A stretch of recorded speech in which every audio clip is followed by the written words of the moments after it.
Hello, everybody. This is Carsten Ley from Asia PMO with a new exciting episode of Transform Your Business with our guests and friend and also former partner, Geert-Jan Ten Hoonte from SolarHome Myanmar. Hello, Gert. How are you? Hi, Carsten. Good to see you again. Good to see you again, too. Yeah. Could you introduce yourself to our guests, please? Yeah, my name is Geert-Jan Ten Hoonte. I'm working as CEO for SolarHome in Myanmar. SolarHome is a company that sells, as you see in the background, solar home systems in the off-the-grid areas of Myanmar. At the moment, we have till today sold around 35,000 systems in Myanmar. And till today, we are still every month getting new customers and serving our existing customers. My original job or work is retail. I'm a long-time retailer. And when Carsten and I met in Vietnam, I was working for consumer finance.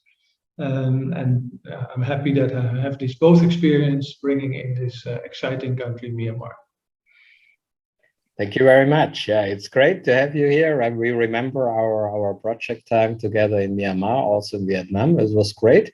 We also learned a lot from you, not looking at banks just in the banking process, but more from a customer experience perspective, which you bring a lot from the retail business with direct customer experience. I think that was great. Yeah. Speaking about business transformation, I mean, you worked in different cultures. You also have a lot of experiences. What has changed in the last years in order to adapt to business changes and customer needs? How is it different now than probably 20, 30 years ago? The biggest difference is the availability of information and the fastness in which you get information from the market, from your customers, from data. That is, well, let's say on time, live. If you want to do a test for a new pricing, you can just sit in office and you see the effect on pricing on your customers. So it's very fast. That also means that changes what you want to do or you want to implement something is in a much higher speed than it was before. And also the decisions often are made much lower in the organization. In smaller groups responsible for a certain area, they make small incremental decisions all the time, every day. And that means also your role as boss is changing in that. Thank you very much. And when you say small incremental decisions, I mean, can you give us an example between how it was before, maybe with bigger implementations, or what were your direction, and an example on what is now on your plate and how you influence the organization on a more incremental level? Yeah, let's keep some simple examples there. But let's say in the past, or not so long ago even, you got information from your market about pricing from your competitors and from some certain products. You want to test a certain price range build up. So you had a working group that was sitting together, analyzing all the figures, and then the figures came in from different areas. And then you say, okay, now let's do a test. And then you did a test for 1 month in a certain area to see was there any effect in volumes or in margin or these kind of things. Nowadays, you can pick out anything what you want, one product, one promotional product, or a group of products in a certain region. You say, okay, let's try 3 different price ranges for this product group in that area. You implement it on Monday morning, and Monday afternoon you can see and compare the figures already with the last week Monday for the same product group. So it's much faster. So also your decision process can be faster. And that makes it very exciting in one hand. On the other hand, what is very important is that you are able to make the organization understand which direction are you going. What is the purpose of our company? How do we want to treat our customers? What is the market position we want to reach? So you should be really, really clear in your goal and objectives and understandable objectives and goals, even on a lower decision in the organization, where they implement and react on these very small incremental changes all the time. And that means that your role as a boss changes a bit, because you have, it's more uncertain what's happening every day. You don't have really influence on that. So it's important that you be more like a coach, more like the one that sets the direction, sets the frameworks in how you want the company to go forward. Then the one that sits in his office and gives orders every day and every week, and then hopefully the people will do it. That's a smart. That's a different style, a different way of managing. I do see differences. When I worked in Vietnam, you could see that this way of working is important. You need to do that, but you also see that managers that are not used to it, and also in the Asian culture, the boss has respect. I'm a bit older, so we get even more respect. So to take then the initiative and take the risk for making mistakes closer to the customer, lower in the organization, is a cultural change. And it's not easy. People need to trust it. They need to understand why they do it. They need to understand their influence, what they can do. And also they need to understand that they will not be shot at every mistake, that they will not lose face. That's a cultural change you have to go through. And that means that as a manager, you have to be much more visible in your coaching role, and being in the front end, being with the people, and give them the trust that they can make these changes on their level. I think I think that's a very, very nice way to phrase it. That as managers, CEOs, we have to build trust, right? As an underlying part for business transformations, and we need a lot of bottom-up feedback and initiatives. How do we become them in cultures like Asia? People need to know that they can speak up, and that it's not only top-down, and that the decision makers are open to listen, right? That's maybe vital that's absolutely vital for business transformation. If you see transformations going wrong, they go wrong on the cultural side, not on the technical side. They go wrong on how people behave to each other within the organization. Their transformations go wrong, not on the technical side, because if you guys coming in, it is all very well planned and organized and very clear objectives, and that's all perfectly organized. But then in the execution phase, in the transformation phase from one to the other, and then in the execution, there is this cultural element that is, well, in general, a make or break of a successful transformation. And there you have, as a role, as the CEO, as the coach, there you have a major role, not on the technical side. It's in the past it was maybe more technical and more, you have to do this and that, and now it's more you are the coaching, you are the oil in the machine that keeps the machine together. And that's a real transformation of, in my opinion, a real transformation from leadership in this time. So when you describe the role, let's say from the perspective of your staff, so how should they see you as a CEO now, or what do you think they see as not maybe just the super respected boss anymore, which still is a part in Asia, but what else should they see maybe? They still see you as the boss, because that's part of your function. That's why and you said, in the end, you set the goals. You set the purpose of the company. You explain where to go. So you're the leader. You give the direction. But you're not the one. Sometimes you have to climb on your horse and go to battle in the front. But in general, it is more like you have a little bit background role. In meetings, they need to talk. It's not you that do the talking. They need to tell where to go. They have to make the decision. So that is a change. How they see me, more still as a boss, but also as somebody that they can go to because they know they can learn, because they can have questions, they can grow by talking to me. I can change. I can give them ideas. I can give them feedback on their ideas.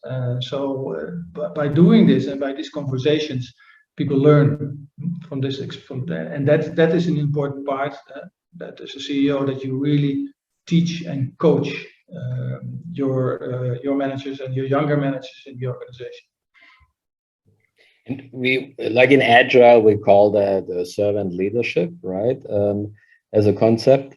And we have seen that now a lot also in startups, that people start to really be a little bit at the beginning in meetings, more the quieter leader, and see what is coming from the other, and then roll it up at the end, right? I mean, to give people space to speak out, to have ideas, not dominate everything from the beginning. Sometimes we still have to, of course. In emergency situation, their leadership should be there, and it's expected.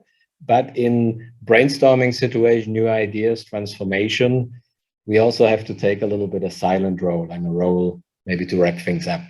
Yeah. Correct. Again, it's important, especially in startups. I did a few. Is that as a CEO that you very clearly from the beginning keep an eye on the structures and on the procedures, because in a startup nobody likes them. But then after 1 year you run into a wall because nothing works. So that is then a role that you have to, let's say, keep all the people with all their jumping and their ideas in one path, in one direction. But yes, they have to do the idea. The ideas coming from there. You should have an active discussion, and there you take a step back as CEO. That means also that you're not always certain if you go in the right direction. Not always certain what happens. So it's also you need to learn. You teach yourself to handle that uncertainty. But anyway, as a CEO, you have or shareholders or people you have to report to. And yeah, sometimes you have to say, well, I think it's okay, but I'm not sure. And that's different because they don't expect that. So also as a CEO, you're in that respect, your management, and you have to learn to let loose sometimes, to let it go, because you trust your people, you trust that they understand where to go, but you're not sure if they're going to make it. But that's part of the new leadership role that we have to take, and that makes it only more exciting for me. And it's only nicer to do. And I like the idea what you say, that as a CEO you give the structures, you watch a little bit that the processes are done, because like we both know in startup things get all over the place, and it's good because speed is good, new ideas is good, trying things is good. Failing fast, failing hard, achieving things is great, but somehow you have to put it in some frameworks, right? Or in a structured process. And I think that's another role as a CEO, beside the trust and the empowerment, to really keep an eye on that. Yeah. Correct. Things come together at the end. Yeah, that's important. Yeah, of course. Yeah. So speaking about your role as CEO of SolarHome Myanmar, I think we all know that Myanmar has a little bit issues on the COVID situation and also on the global situation, right? So what are your challenges at the moment as CEO SolarHome Myanmar?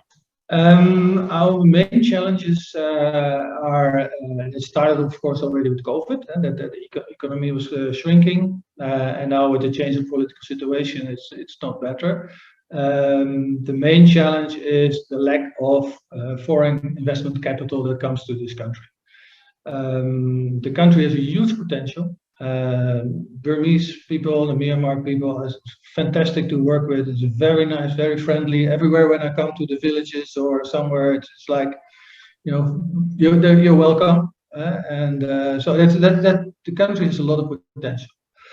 Good agriculture possibilities, natural resources. So the country is absolutely perfect, you can almost say.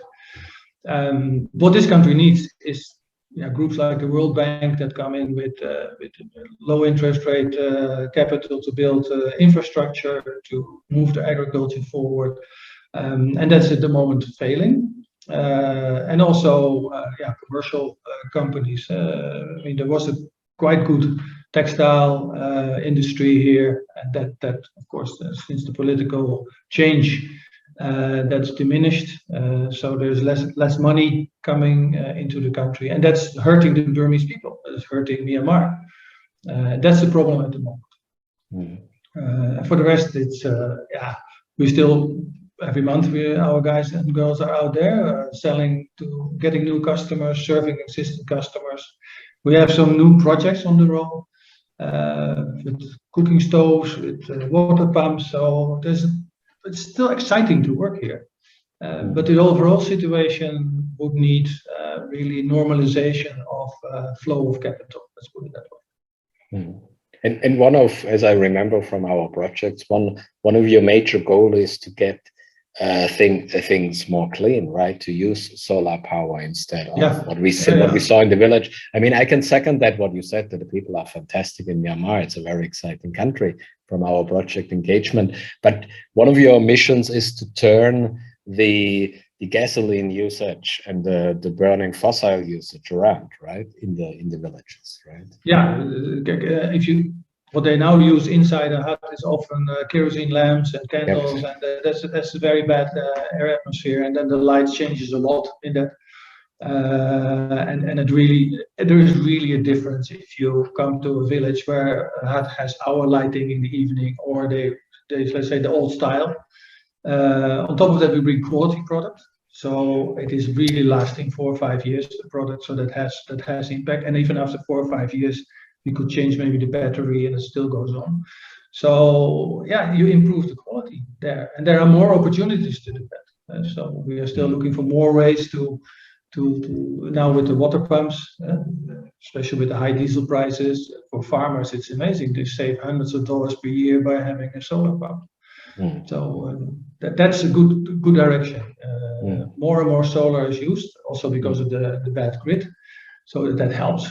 But you see it also there transition to more grid systems of the grid systems, mini grid systems, home solar. So that's really an improvement.